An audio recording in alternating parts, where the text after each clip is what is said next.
Dicionário do Paciente, episódio número 13. Nesse episódio vamos falar sobre tipos de plano de saúde. Afinal, o que é um plano familiar, o que é um plano individual, o que é um plano coletivo e por aí vai. Eu, Gabriel Bergamo, advogado especialista na área da saúde, vou te contar tudo, então vamos.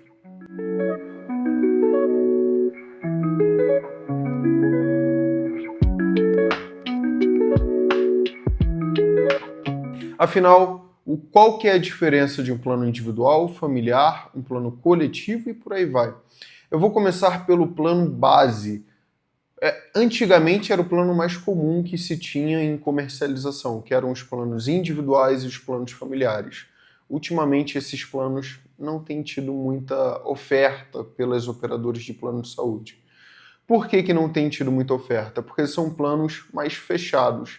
Então, o percentual de reajuste ele é mais fechado, ele é o percentual imposto pela ANS. O percentual de probabilidade deles conseguirem te tirar do plano individual familiar é muito menor, eles têm muito menos desculpas para cancelar o plano individual familiar e por aí vai. Plano individual ou familiar é quando você, beneficiário, contrata diretamente junto a uma operadora um plano. Se uma terceira pessoa, seja ela jurídica ou uma administradora, que também é uma pessoa jurídica, esteja intermediando. Isso é um plano individual ou familiar. Basicamente é isso. É o mesmo tipo de plano, mas que você contrata diretamente com a operadora. Percentual de reajuste ele é imposto pela ANS. Agora, vamos para a segunda modalidade de plano, que é o plano coletivo. Coletivo empresarial. Coletivo empresarial, ao contrário do plano individual, ele tem uma pessoa jurídica intermediando a relação entre o beneficiário e a operadora. Normalmente, essa pessoa jurídica é uma empresa privada. Então, por exemplo, hoje em dia você tem tido muita dificuldade, provavelmente, para contratar um plano familiar. O que muitos corretores sugerem para as pessoas é que abram um MEI, porque aí fica um pouquinho mais amplo o leque de opções que você consegue contratar.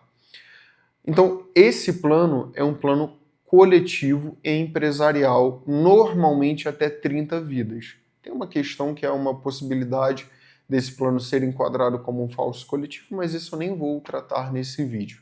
O que você tem que saber é que o reajuste desse tipo de plano de saúde, ele é de acordo com a sinistralidade. Em média, esse é um dos tipos de reajuste mais altos que a gente tem no mercado. O segundo tipo de plano coletivo empresarial é o acima de 30 vidas. Então, a partir de 30 vidas, a possibilidade da empresa contratante negociar com a operadora, o percentual de reajuste é muito maior. E aí, normalmente, os percentuais eles são um pouquinho menores do que esse tipo anterior de plano que eu comentei, de até 30 vidas. É um plano mais interessante, mas ele normalmente é ofertado por aquelas empresas um pouquinho maiores para os seus clientes, para os seus beneficiários. E, por fim, o plano coletivo por adesão. Sabe aquele tipo de administradora, Qualicorp, por exemplo, que é uma das maiores do Brasil? Essa é a última modalidade que se tem de plano de saúde. Então, o plano coletivo por adesão, você tem uma administradora que substitui o empregador, então até aquele próprio MEI.